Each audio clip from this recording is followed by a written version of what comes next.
Mesdames et messieurs, chers habitantes et habitants de la Seine-Saint-Denis, depuis plus de 20 jours désormais, notre pays doit faire face à une situation sanitaire inédite et exceptionnelle. Cela a imposé des mesures strictes de confinement et même si c'est parfois difficile, c'est indispensable si nous voulons freiner cette épidémie. Pour y faire face, c'est dès le 17 mars que j'ai activé le plan de continuité des activités du conseil départemental avec un objectif simple, faire en sorte que le département continue d'assurer ses missions de service public et en particulier ses missions de solidarité auprès des plus fragiles.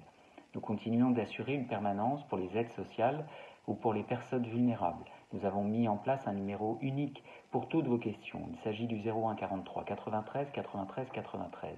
Les crèches et les collèges ont permis d'accueillir les enfants, les soignants et de tous ceux qui sont en première ligne dans cette période.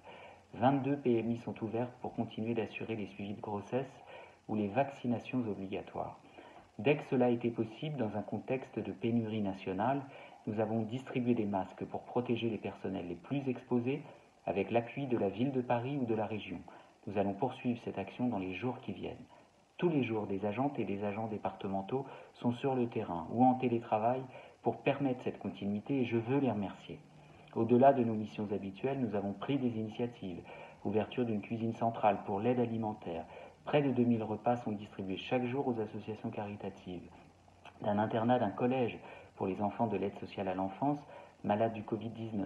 Mise en place d'une plateforme d'aide pour les services d'aide à domicile. Lancement d'une vaste opération d'appel téléphonique des personnes âgées, fabrication de masques par les acteurs du Seine-Saint-Denis.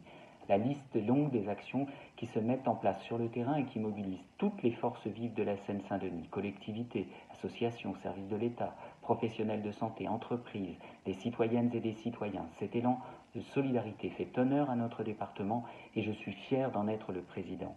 Les premiers chiffres indiquent que notre département risque de payer un plus lourd tribut que d'autres.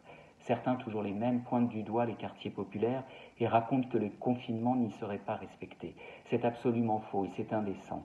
La gravité de l'épidémie en Seine-Saint-Denis, c'est d'abord le prix de la pauvreté et c'est le prix des inégalités à tous les niveaux avec des répercussions évidentes sur la santé publique. J'ai exigé que le gouvernement tire rapidement des conclusions et propose des actions fortes pour le rattrapage en Seine-Saint-Denis. Vous pouvez compter sur moi et les élus départementaux pour y veiller après la crise avec la même énergie qui nous mobilise tous les jours pour lutter aujourd'hui. En attendant, restons mobilisés et soyons prudents, soyons solidaires et protégeons-nous.